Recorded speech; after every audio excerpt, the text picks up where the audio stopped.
Hi, this is Mitch. I wanted to talk to you today about what's pretty much happened probably the last 48 hours or so. I had to have a colonoscopy earlier today, and basically when you have to have a colonoscopy, you pretty much start the process the day before.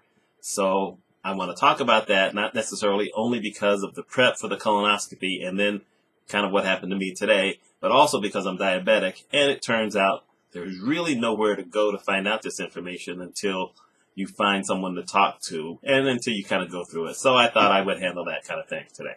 And this is kind of a different kind of video for me, and I'm putting myself out there, and let's see what happens.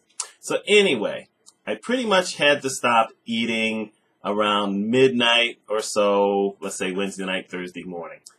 I tend to stay up late, usually till sometime between 2 and 3. So I sometimes tend to eat a lot later than a lot of other people do. Sometimes I'm eating at 1:30 in the morning.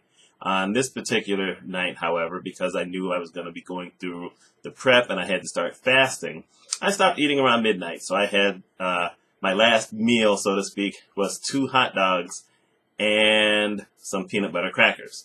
And I had the hot dogs on white bread because leading up to the week of the thing, there's a certain food you're not allowed to eat. And one of those things you're supposed to cut back on is stuff that contains a lot of fiber. I mainly eat wheat bread, and by eating wheat bread, of course, there's a lot of fiber in wheat bread, so I went to white bread. And interesting in the fact that I hadn't had white bread probably in 15 years.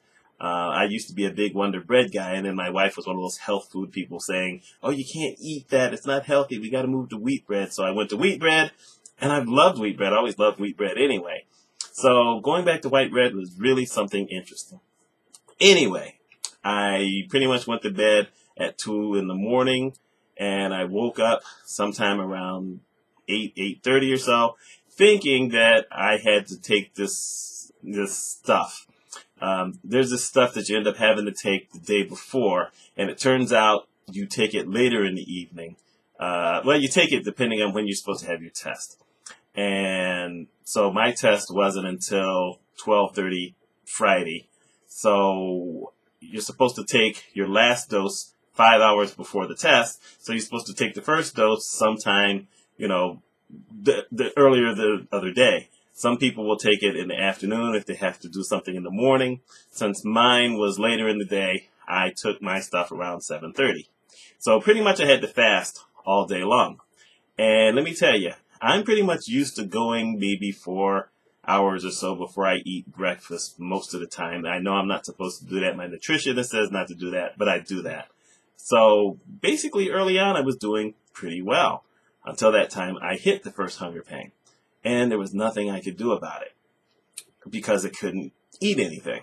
So just to back up a little bit with the diabetes part, my glucose reading early in the morning was 278. And I was worried about that because it's not really supposed to be that high. As a matter of fact, it's not even supposed to be close to that high. So I worried about it being that high, and I said, geez, if I take this shot with nothing in me, nothing's going to happen because glucose needs something, at least mine, needs something to feed off of before you can do anything. So I waited till around 1:30 or so, and then I decided to try a bouillon cube. I had chicken bouillon, and okay, you know what? I haven't had that stuff since I was a kid. It's nasty. Obviously, it doesn't taste anything like chicken soup. It will, I guess it works good toward the chicken stock, but it's nasty stuff. And it's really salty. But I did that, and then I gave myself an injection. Wasn't sure what to expect out of it, but a few hours later, it was down around 225. Now, earlier in the day, I tried to call my diabetes clinic. This is interesting about these clinics, is the fact that you can call them as early as you want to, but most of the time, you're not going to get a call until, much later, probably around the time they're getting ready to close. That's what happened to me. I got a call, actually it was around 6:15. I was really stunned by that. And I got a call from the nutritionist there, and I told her my issue. And it was interesting what she said, because I had told her that, I was hoping everything would start going down, and I wasn't sure what to do. And she said, don't let it get below 150. Well, I was kind of surprised by that, because usually, their goal is for me to get to 120, and they said, don't let it get below that. So it got below that. As a matter of fact, I checked just around the time I got ready to take this stuff, and it was around 149. I said, 149, let's see what happens with this stuff. So I took this stuff called Suprep, and what it had was it has 2 bottles in it. each 6 ounces of some kind of goop. And I'm just calling it goop. It's actually, it pours out into this cup, and they give you the cup, a 16-ounce cup. And it smelled, this is going to be really weird, but it smelled like grape fizzies. Now, I don't know how many of you are old enough to remember back in the 60s and early 70s, we used to have these little tablets that could put in the water, and it turned it into soda or something kind of like that. But that's what it was like. It's almost like flavored Alka-Seltzer, only it didn't taste like medicine. Well, that's what it smelled like. So I put it in there, and I filled up the rest of it because you're supposed to drink 16 ounces and stir it up, and I drank that. And it's not necessarily pleasant, but I've had worse things that I've had to drink. But you have to drink all 16 ounces right then and there. And then over the course of the next hour, you drink more water. You're supposed to drink pretty much 32 ounces of water over the next course.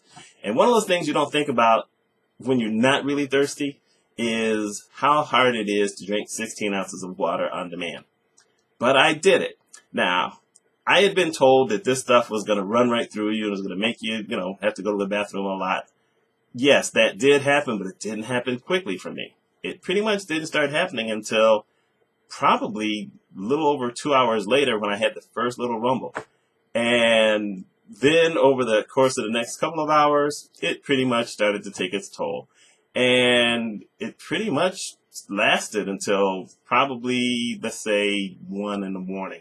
And, it starts coming out. It's kind of wet. There's nothing in there because I hadn't eaten in so long. I hadn't eaten all day long, as a matter of fact. So I will say that it's slightly unpleasant, but, there's worse bowel movements. Let me just say that. But it was funny in the fact that my glucose did drop. I wasn't really expecting that. And when it got down to around 120, and I knew that she said to keep it around 150, I basically made a small cup of tea. And she had told me to basically have a spoonful of sugar. Ew, I didn't feel like eating a spoonful of sugar, so I had basically some tea. And I put a spoonful of sugar in the tea, and that actually was enough. So I wasn't a bunch, but it was enough just to keep things going. So I pretty much had to do that. And then the alarm went off this morning at 7 o'clock because I knew my appointment was at 12:30. So I figured, okay, a little earlier wasn't going to help. So I made the second bit, and I drank it again. And let me tell you, you will feel a little cramping here and there from when you have to drink this stuff. But it was interesting in the fact that my glucose had gone up again, and that happens to me overnight. So I started the morning with my glucose around 220, which is really strange because I haven't had anything now in a whole bunch of hours, but that's what it was. And it went up as the day went on, which was very strange, but that's, I guess, that's me. That's just how it is. So it went up, and even when I got finally to the place, and I got there around 11:30 just to check in, and then you have to wait for them, to bring you back. And when I first went back and they checked it, it was up to 229.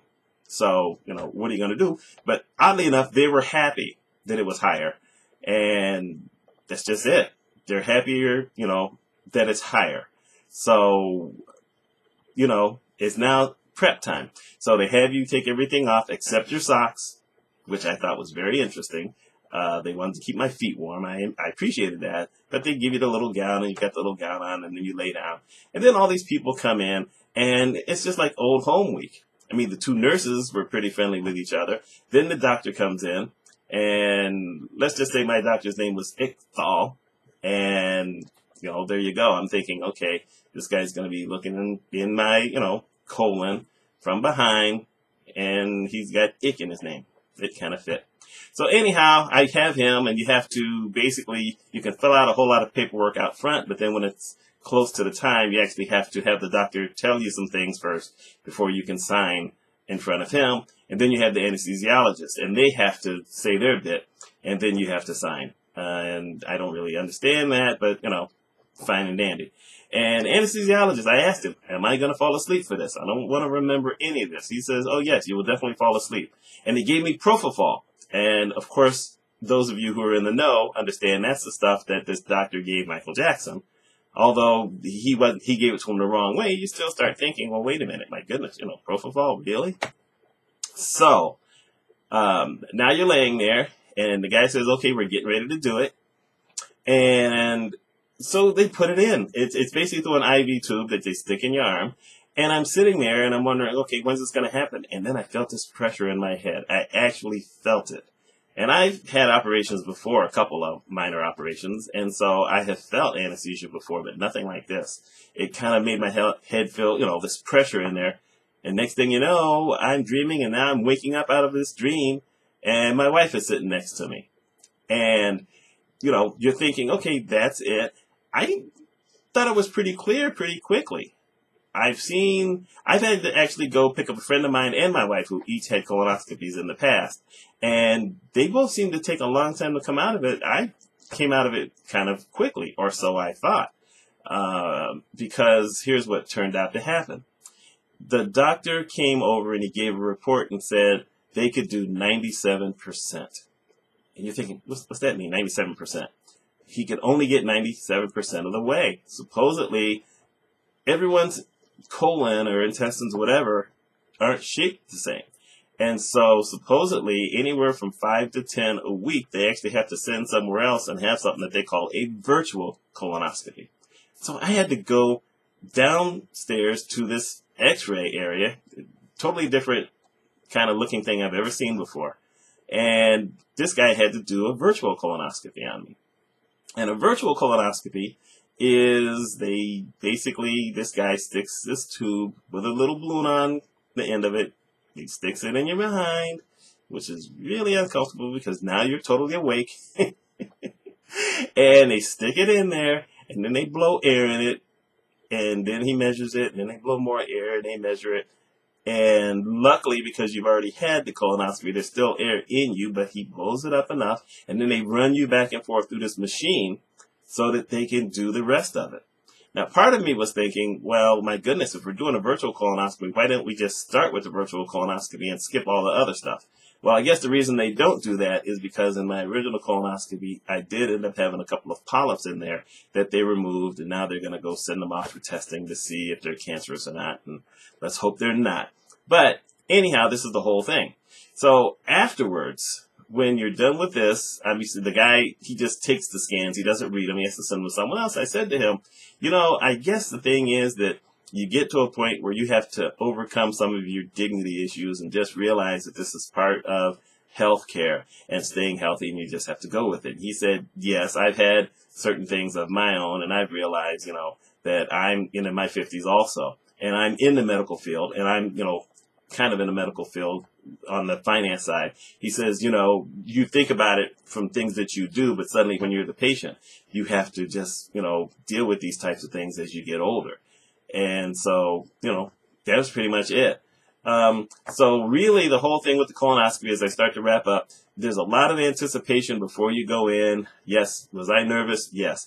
But it's odd in the fact that my blood pressure was actually very low.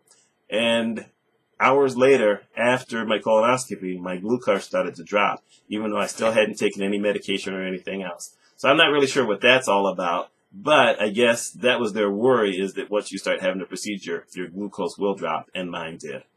So anyhow, that's my story as I can tell it. And now this is going to go up on the blog, and I may say a few things there.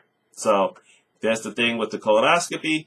And I hadn't seen anything else like this, which is why I wanted to put it out there. So there you go. I'm not even going to say I hope you enjoyed the video. I'm just going to say I hope you watched it, and maybe you'll comment. Take care. See y'all later.